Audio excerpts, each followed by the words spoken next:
हमारे साथ कार्यक्रम में बाजार के जाने माने दिग्गज और बीएससी के पूर्व प्रेसिडेंट और साथ ही आनंद राठी ग्रुप के चेयरमैन आनंद राठी साहब कार्यक्रम में शामिल हो चुके हैं। राठी साहब, बहुत बहुत शुक्रिया, स्वागत है आपका जी बिजनेस पर, समय देने के लिए धन्यवाद भी। सबसे पहले तो बाजार पर ही एक राय लेना चाहता हूं, क्योंकि एक और जहां लोगों को उम्मीद है कि अब कोरोना खत्म होगा और बाजारों में फिर से तेजी लौटेगी, वहीं दूसरी तरफ इकोनॉमिक रिकवरी को लेकर डर भी है। तो ये डर और उम्मीद के बीच में बाजार का डायरेक्शन कैसा रहेगा सर, ये आपसे जानना चाहते हैं। जी सर। धन्यवाद अनिल। आई थिंक मुझे याद है कि पिछली बार जब मार्च में आपसे बात हो रही थी, जब मार्केट मेरे ख्याल से निफ्टी 8,000 8,500 के बीच में था, और उस समय मैंने लोगों को राय दी कि भाई डरने की जरूरत नहीं है, मार्केट में अच्छा समय इन्वेस्ट करने का। अब पिछले 2.5-3 महीने में बदलाव क्या आया है? एक तो बदलाव आ गया कि डर जो है कोविड का, जो जितना उस समय अननोन था कंप्लीटली, बहुत बड़ा डर था, अब धीरे धीरे वो डर निकल रहा है और लोगों को समझ में आ रहा है कि भाई जो है आदमी प्रिकॉशन रखेगा, ध्यान रखेगा। गवर्नमेंट ने इतने स्टेप्स लिए उसके कारण, और लॉकडाउन रहा, तो अब लोगों को समझ में आ गया कि अब मोटा मोटी कंट्रोल में है। अगर होगा तो कम लोगों को होगा, और जिनको होगा उनमें रिकवरी परसेंटेज अच्छी आ रही है। तो एक डर कम होने से मार्केट में हमेशा एक ऑप्टिमिज्म आता है। दूसरा बड़ा जो कारण है मार्केट में कि अभी लिक्विडिटी जो है, पर्टिकुलरली लिक्विडिटी जो फॉरेन में है, अमेरिका में, दूसरी जगह में, lot of liquidity has been pushed by the central banks of those countries.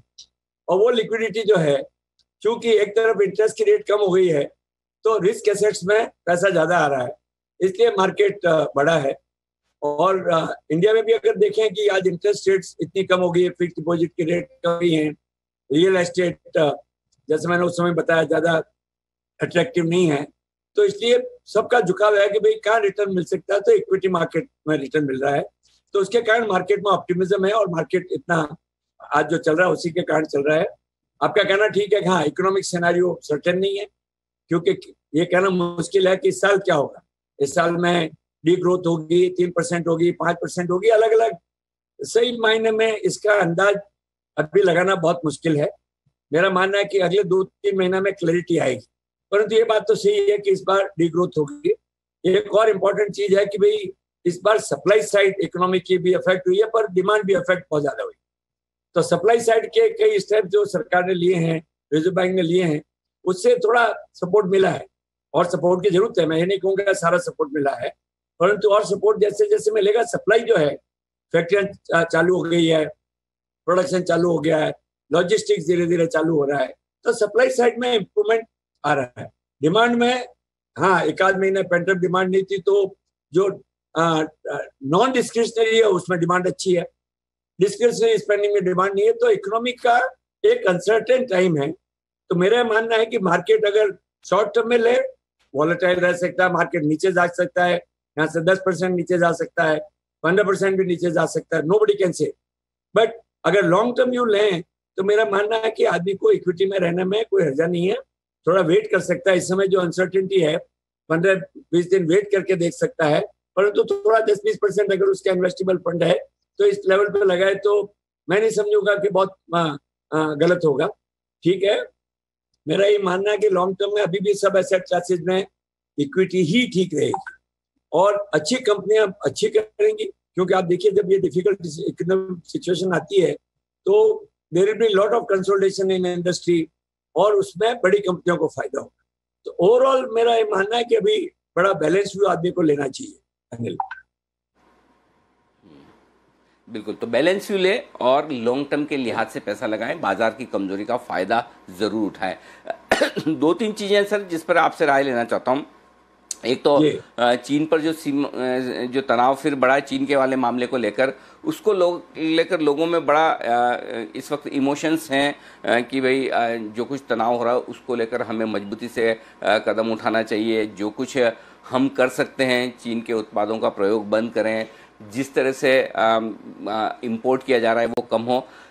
आप चूंकि इतने ज़्यादा बिजनेसेस देख चुके हैं, हैंडल कर चुके हैं, लोगों को गाइड कर चुके हैं, मैं आपसे ये जानना चाहता हूँ कि हिंदुस्तान चीन से इंपोर्ट ना करे, आत्मनिर्भर बने और हम मजबूती के साथ हमारे प्रोडक्ट यूज़ करें, इसके लिए क्या कुछ करने की ज़रूरत है, किस तरह की पॉलिसी बनाने की ज़रूरत है?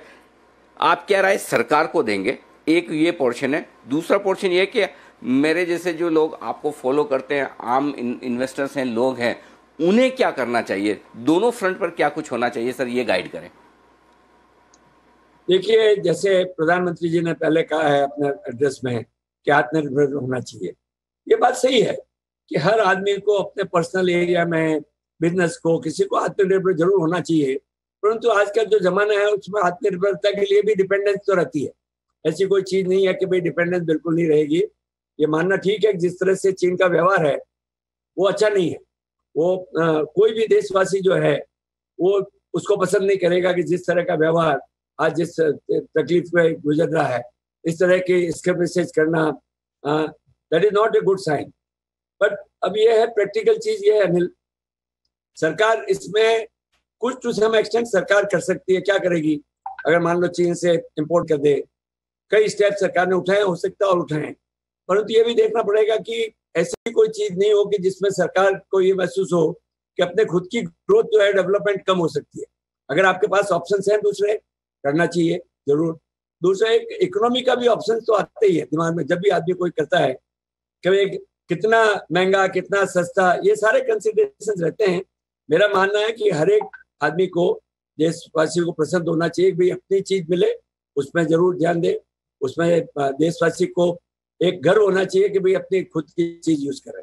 परंतु ये आज के जमाने में ये कि बिल्कुल किसी देश से कुछ नहीं करेंगे, मेरा मानना है कि if you decide to produce your own goods at a proper cost, that is the longest, that is the way to stop it from anywhere, anything. तो अपने को करना चाहिए, सरकार को बढ़ावा देना चाहिए, बिजनेसमैन को, उनको पूरा जो है सपोर्ट करना चाहिए। जो चीज देश में नहीं बन रही है उसमें स्पेशल इंसेंटिव देके, सपोर्ट देके, ईज ऑफ डूइंग बिजनेस करके। आई थिंक देखिए, इंडियन एंटरप्रेन्योर बड़ा सक्षम है। मेरा हमेशा मानना है कि इंडियन एंटरप्रेन्योर कहीं फेल नहीं होता है। वो कितनी दिक्कतें हो तो भी बिजनेस अच्छे से कर सकता है। तो अपने पास एंटरप्राइजिंग नेचर है, कैपिटल की आज के देश आज दुनिया में कमी नहीं है।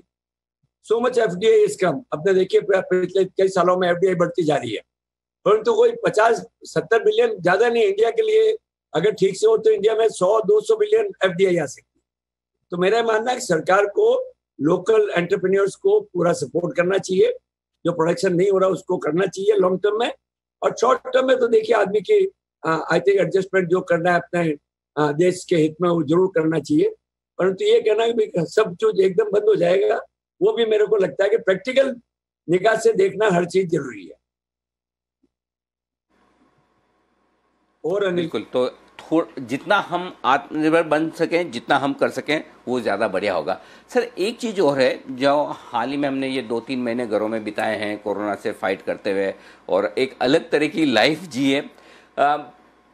बाज़ारों में अब इन्वेस्टमेंट के लिहाज से क्या अप्रोच बदलेगी कोरोना के बाद, और क्या कुछ नए सेक्टर्स, नई थीम्स, नए तरीके इन्वेस्टमेंट के होंगे? क्या इन्वेस्टमेंट अप्रोच, फिलोसॉफी अब आने वाले समय में बदलेगी? इस पर सर जरा हमें बताएं, क्या कुछ होने वाला है? अनिल, कोविड ने हम सबको बहुत कुछ सिखाया। अपने दिमाग में कई चीजें जो पहले तरीके थे काम करने के, चाहे बिजनेस करने के, चाहे बात करने के, चाहे मीटिंग करने के, सब तरीकों में बड़ा जबरदस्त बदलाव आया। सबसे बड़ा बदलाव तो यह है कि टेक्नोलॉजी से लोगों को समझ में आया कि जो पहले चीजें समझते थे कि ये नहीं हो सकती है, वो होने लगी है। सब बिजनेस ने, सब लोगों ने पर्सनल अपना काम किसी तरह बिना मिले जुले, बिना ट्रेवल किए हैं। आज तो एक तरीका जो है बहुत बदलने वाला है। The way business is being done, every business, उसमें बहुत बदलाव आने वाला है। वर्क फ्रॉम होम, पहले सोच ही नहीं सकता आदमी के हाँ बिजनेस आप घर से बैठ के लोगों को आप कनेक्ट करके चला सकते हैं। वो चालू हुआ है, उससे कई बदलाव आएंगे, कई चैलेंजेस है उसमें, क्या सिक्योरिटी रिस्क है, वो सब देखनी पड़ेगी। परंतु मेरा ये मानना है कि इस कोविड ने इतना लोगों को लर्निंग दी है, साथ साथ नई अपॉर्चुनिटीज हुई। जैसे आपने कहा आगे जाके बिजनेस में क्या आएगा, तो technology will become more and more important. वो हमेशा अच्छा रहेगा।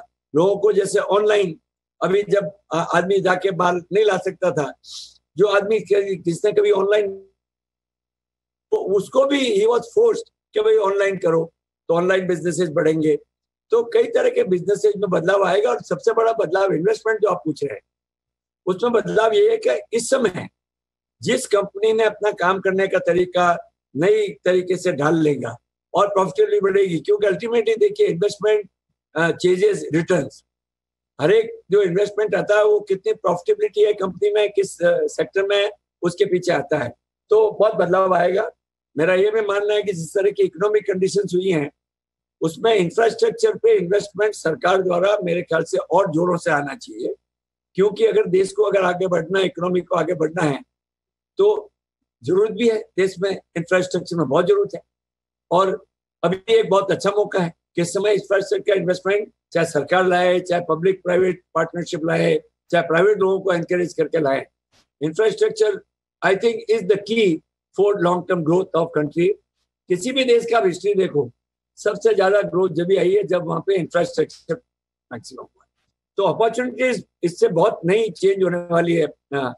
आज to identify, of course, from some sectors is easy, but I'm saying in every sector, companies who have learned and become more efficient in way of doing business, in delivering their, value propositions to the customers, they'll become more active. और अनिल, ठीक बात है। अच्छा sir, जी sir, अच्छा एक sector पर आपसे राय लेना चाहता हूँ, चूँकि आप आदित्य बिरला ग्रुप में काफ़ी लंबे समय से रहे, काफ़ी कई सारे प्लांट्स, सीमेंट प्लांट्स आपके वहाँ पर लगाए हुए हैं, और सीमेंट की समझ आपकी जितनी रखने वाले बहुत कम लोग हिंदुस्तान में जिनको कमर्शियल्स की भी और साथ ही प्रोडक्शन वाली भी दोनों समझ एक साथ हो। सीमेंट सेक्टर अभी काफ़ी बूम कर रहा है, स्टॉक्स काफ़ी मजबूती से बढ़ रहे हैं। सीमेंट शेयरों पर क्या राय रखते हैं, सेक्टर पर क्या राय रखते हैं? क्या कुछ वाकई में फंडामेंटल्स बेहतर हैं, मजबूत है, लॉन्ग टर्म के लिए इन्वेस्टमेंट के लायक है सर? देखिए, एक तो अनिल आप बहुत अच्छे सवाल निकाल के लाते हैं और उसको जवाब देने में भी मजा आता है। तो ये बड़ा अच्छा सवाल है, क्योंकि देखिए सीमेंट सेक्टर एक बेसिक सेक्टर है। लॉन्ग टर्म में हमेशा कहता है cement sector is bound to grow. आज जब अपनी कैपेसिटी, जब मैं सीमेंट सेक्टर में आया, टोटल कैपेसिटी हिंदुस्तान की कोई 15 मिलियन टन से ऊपर नहीं थी। आज कितना गुना, 20-30 गुना कैपेसिटी हो गई है। तो cement sector long term is going to be good. अभी जो तेजी आई है, डेफिनेटली 2-3 महीने में ऐसा लगता है कि there was lot of pent up demand. Supply के भी कांस्टेंट थे, क्योंकि कैपेसिटी सब जगह चल नहीं रही थी, लॉजिस्टिक्स के कांस्टेंट थे। इस समय सीमेंट इंडस्ट्री ने बहुत अच्छा किया, परंतु ओवरऑल ये समझना है भाई सीमेंट में कैपेसिटी है, काफी एक्सेस कैपेसिटी अभी भी है। यूटिलाइजेशन 75-80% से ऊपर नहीं जाता है। तो देखिए ये डिमांड सप्लाई के ऊपर लॉन्ग टर्म में डिपेंड करेगा। अगर इंफ्रास्ट्रक्चर इन्वेस्टमेंट आ गए और सीमेंट की डिमांड बहुत अच्छी आ गई तो अच्छा रहेगा। दूसरा सेक्टर रियल एस्टेट है। रियल एस्टेट जैसे आप सबको पता है कि भाई रियल एस्टेट के भी अलग भाग देखना चाहिए। जो छोटा इन्वेस्ट लेवल के इन्वेस्टमेंट है, 10-20 लाख के है, वो फ्लैट्स मकान बिक रहे हैं। बड़े वालों में डिफिकल्टी है, रियल एस्टेट सेक्टर में बहुत डिफिकल्टी है, प्राइसेज में प्रेशर है। तो वहाँ की फिर भी देखिए इंडिया जैसे कंट्री में रियल एस्टेट आदमी का कंस्ट्रक्शन है, कुछ ना कुछ चालू रहेगा। उसकी पर एक्स्ट्रा डिमांड जो है वो आ सकती है इंफ्रास्ट्रक्चर से। तो जैसे मैंने पहले कहा, अगर इंफ्रास्ट्रक्चर इन्वेस्टमेंट आया तो इंडस्ट्री बहुत अच्छी चलेगी। नहीं तो जैसे साइकिल, इंडस्ट्री ने हमेशा साइकिल देखे हैं, 3-6 महीने अच्छी चलती है, फिर 2-3 महीने जैसे अब रेनी सीजन आती है उसमें डिमांड कम हो जाती है। तो सीजनल रहेगा। Long term cement is good. I think, as I always hold, it's a basic industry. The demand will continue to grow. You will see the volatility and cycles, of course, in between. ठीक बात है। अच्छा sir, एक चीज़ और, अगर लोगों को अब इन्वेस्टमेंट करना है इस तरह के मार्केट में, तो कौन से सेक्टर्स उन्हें ध्यान में रखने चाहिए, या अगर किन्हीं सेक्टर से दूर रहना है कोविड के बाद में कि जो अब अंडर परफॉर्म करेंगे, या कुछ नए तरह के बिजनेसेस जो अब ध्यान में रखने चाहिए, उनके बारे में बताएं सर। भाई देखिए, मैंने कई बार मैं ये बात कहता हूँ कि मेरा ध्यान हमेशा रहता है कि आदमी को इंडिविजुअल स्टॉक्स की बजाय म्यूचुअल फंड में, पर्टिकुलरली रिटेल आदमी जिसके पास न समय है न नॉलेज है इतनी, I think mutual funds is the best way to diversify. आज की तारीख में obviously since the MSME sector is uncertainty है उसमें, स्मॉल मीडियम सेक्टर में, तो आज लार्ज कैप में रहे आदमी, म्यूचुअल फंड में रहे, डाइवर्सिफाई रहे, वो बेस्ट तरीका है। सेक्टर में जाएंगे तो जैसे मेरा मानना है सेक्टर तो चल सकता है, परंतु सेक्टर में कंपनी का selection is the key at this time, क्योंकि the company performance could very post covid, क्योंकि जिस कंपनी की कितनी तैयारी थी, कितनी उसकी उन्होंने अपने आप को बदलेंगे इसमें, तो इसलिए I think some sectors of course IT, pharma, I say infra subject to investments, they will do well. FMCG will always be in demand India जैसी कंट्री में, so those sectors will do well. और अब जैसे आपके capital goods हैं, steel है, this will all depend automobile कैसे चलेगी, there are lot of uncertainty as of now. I think इस समय आदमी को देखना चाहिए, अगर I would advise जाना भैया म्यूचुअल फंड के जाओ, डाइवर्सिफाई रखो, मार्केट में वॉलेटिलिटी चल सकती है अगले 3-6 महीने depending on how the economy goes ahead, पर 1 साल के बाद नेक्स्ट ईयर फॉर एग्जांपल मुझे कोई पूछे कि 21-22 कैसा रहेगा, आई से it would be very good. बिल्कुल, बहुत बहुत शुक्रिया सर आपका हमारे लिए वक्त निकालने के लिए, पूरे सिचुएशन पर, बाजार पर, सेक्टर्स पर, इन्वेस्टमेंट थीम्स पर और निवेशकों को हमेशा की तरह गाइड करने के लिए, जो आप कम से कम मेरे ख्याल से 4-5 दशकों से आप लगातार इन्वेस्टर्स को गाइड कर रहे हैं, उसी तरह से आज भी आपने हमारे लिए समय दिया, बहुत बहुत शुक्रिया सर। तो ये थे आनंद राठी साहब को बताते हुए कि लॉन्ग टर्म इन्वेस्टर्स के लिए ठीक है जी, बाजार ऊपर नीचे रहेंगे, चलते रहेगा, लेकिन आप अच्छे स्टॉक्स, अच्छे म्यूचुअल फंड्स में पैसा लगाएं, लॉन्ग टर्म के लिए कहीं कोई दिक्कत वाली बात नहीं।